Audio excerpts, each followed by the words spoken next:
My name is Troy, and today I will be showing you how to use SiteMarker. From project setup, dropping pins, and reporting, everything should be covered in this video. To start, when you land into a workspace on your initial login, you'll likely see an empty screen with an area to add a project. To add a project, click the button. You'll notice immediately that there's an identifier, name, tag description, and some other settings. An identifier is typically what your company would use to log the projects that you already have in flight. This enables you to match SiteMarker's information to whatever systems you already have in place. Name should follow the same naming conventions you're already using, but it's okay if it doesn't.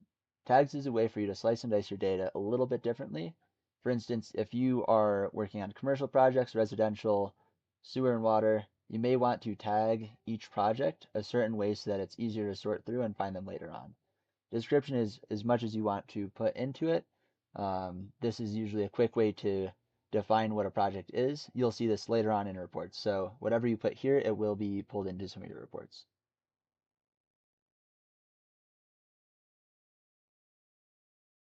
The Show Advanced settings at the bottom allows you to set contract start and end dates.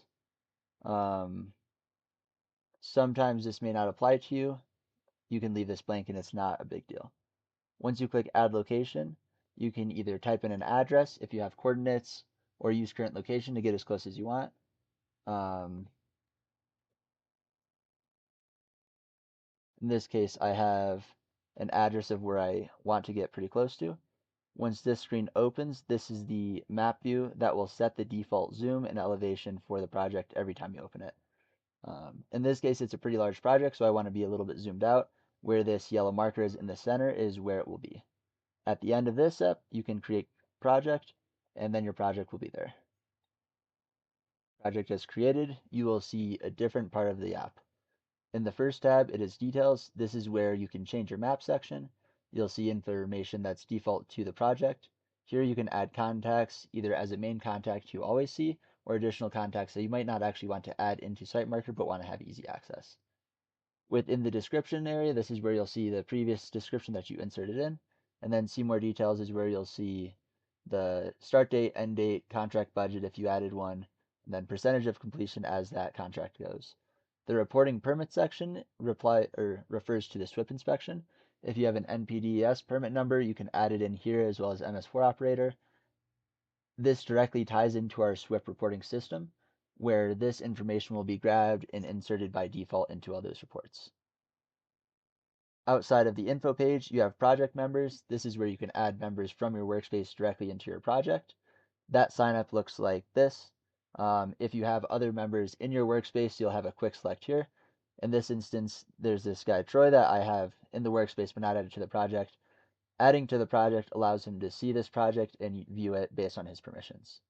You can also add a member that is not currently in the project by typing in their email and what permission level you have.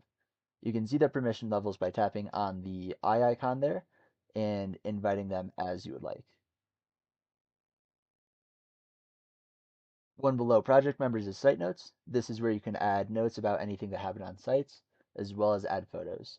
These are items that might not be geolocated, but still need to be recorded. Site meetings is a section where you can record meetings that happen on site, log who was there, title, and add some photos if needed. Photos will be filled in as you add pins and site notes. This is a way to store all of those items. Within the mapping section, this is where you take control of everything that's happening on site from the desktop.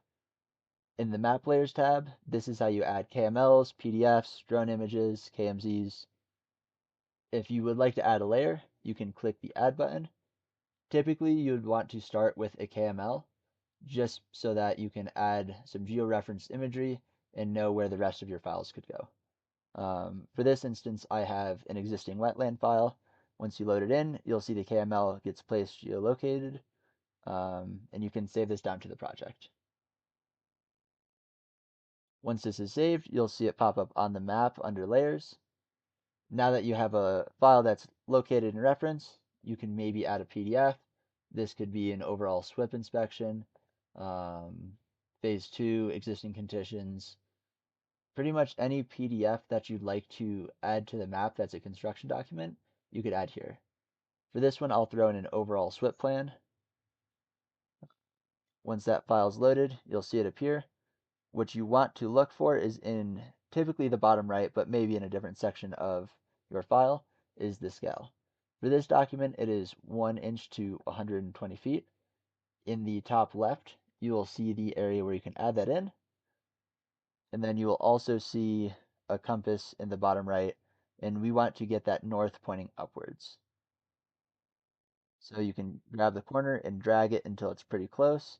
You may have to fine tune the actual rotation in the top left, but because we have that KML layer that we added earlier, we can toggle that on and then start to match up this file. As you can see, the file does loosely match up with that KML. Keep in mind, the larger the project, the bigger the map layer will be layered. So you could drag that, adjust the rotation as you would like. We also have an align system. This takes two common points and allows you to map them from a layer onto the map. In this case, I'll take that corner and this corner, as well as this corner and this. That'll get those pretty close. You may need some fine tuning across, but in this case, it got pretty close to where I wanted for the purpose of this demo.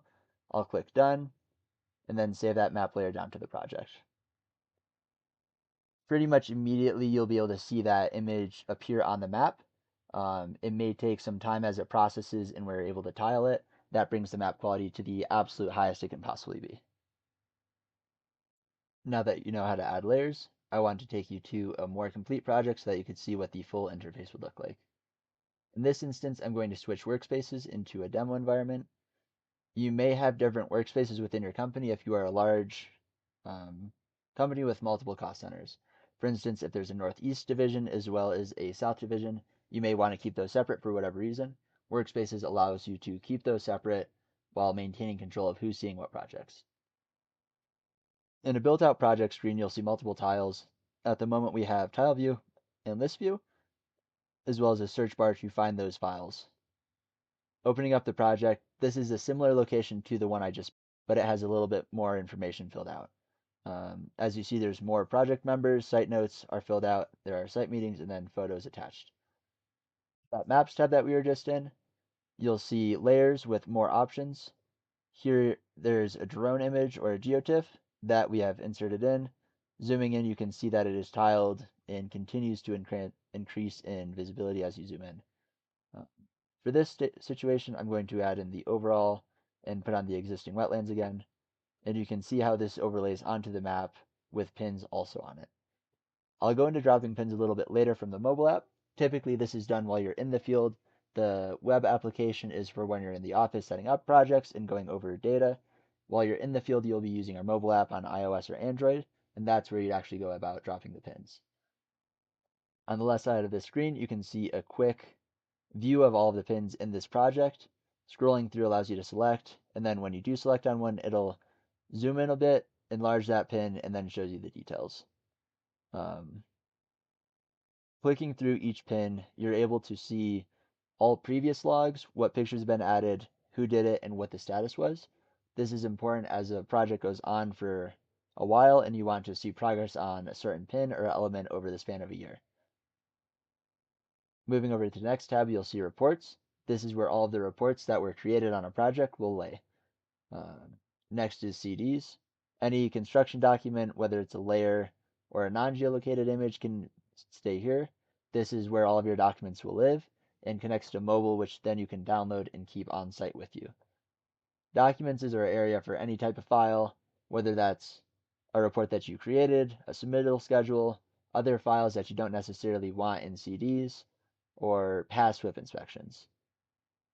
Going back to report, how to create a report is by clicking that button. You'll see three options off the bat: field, SWP, and tree. By going into field, you'll see a default map of the two pins sent to the latest, or the pins sent to the latest inspection. Because this is an older project, I will remove the date stamp and allow all pins meeting the criteria to be visible. I also want corrected pins to be there, so I'll open that up. Within this view, you can add map layers, this is going to be imported directly onto that report. So you add whatever layers you want. This can be modified a bit later. Go through, check the filters, make sure everything's good. If you would like to add a site note here saying on site, these were the items I found, that will get imported into the report as well.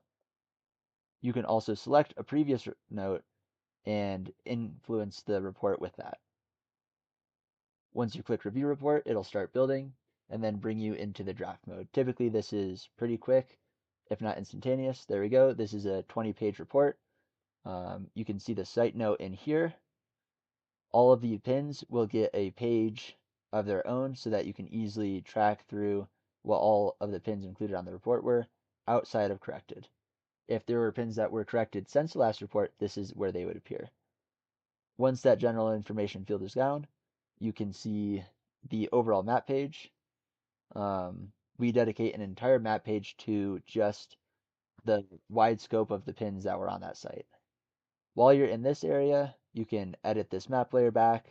Say you don't want the KML, click save. You can also duplicate this. Say you would like to zoom into a certain section, but only on one of them. Click edit.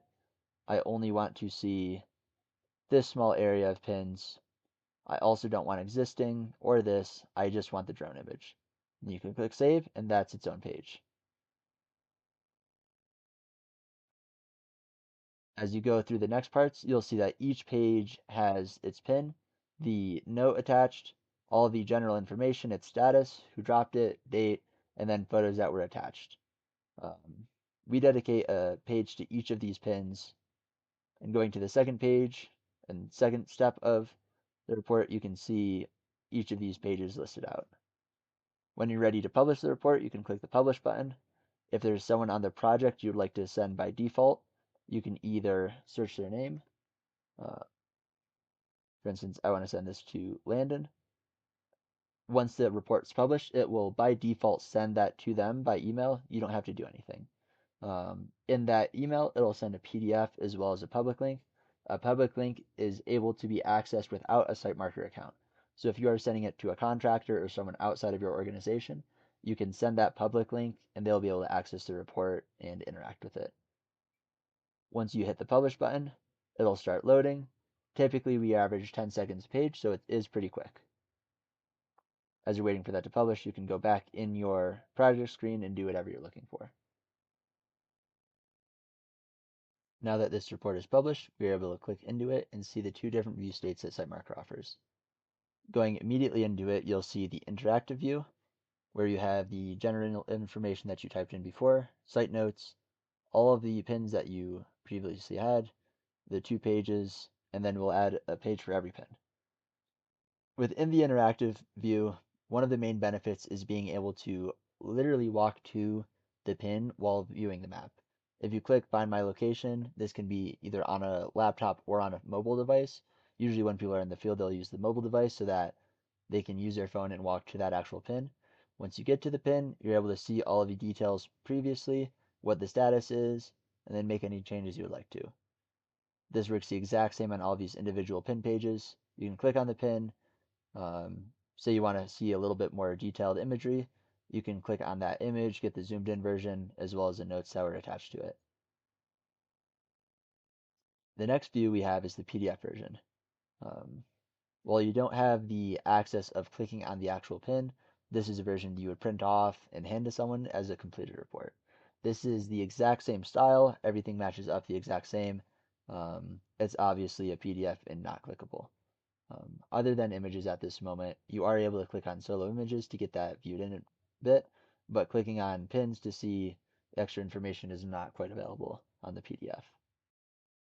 You can share this report and PDF via the share button in the top right. Here you can have a QR code. If you want to hang up a QR code on site so anyone can actually scan and see that report, you can print this off and hang that. Our most common system is the public link, where you copy the link, and then anyone, whether or not they have a SiteMarker account, is able to see and view that report. Another option is to select someone that you would like to email that to. In this case, it'll send them the PDF view as well as a public link, and you can hit share. If you don't want a public link because it's a private document, you just toggle that off. And when that email sends, it will not have a public link that works. Now that we've covered reports, I'm going to move back into the overall project screen and go over the rest of the aspects. In CDs tab, this is where you'll have all of your completed construction document sets. We recommend adding them as individual construction sheets instead of a 30-40 page PDF. This way you're able to send and view a little bit easier, as well as convert into a map layer. All of the documents you'll see here will be visible on your mobile device and be able to get taken offline so you can view without any service. Our Documents tab filled out allows you to add in any form of document you would like, whether that's a submittal form, non-geolocated map layer, something that you just want to keep the project on point or store in this section. Here we're able to take entire folder structures and just drag them in. It'll form that based on the structure that your actual file system internally had. On the left side, this is all of the base level section. So projects, you'll view all of the projects in that workspace.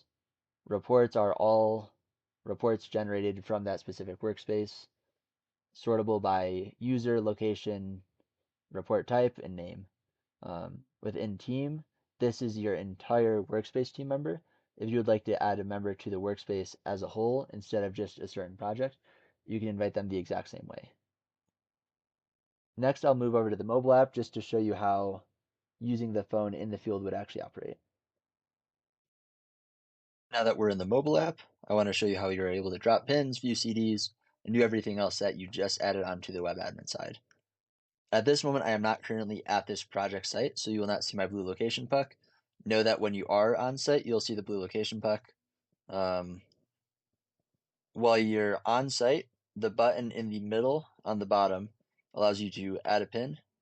Within this area, you'll be able to change that pin location if it was not quite exactly where you wanted. Confirm it, add some tags. You can choose photos and take photos from your phone. Add a note.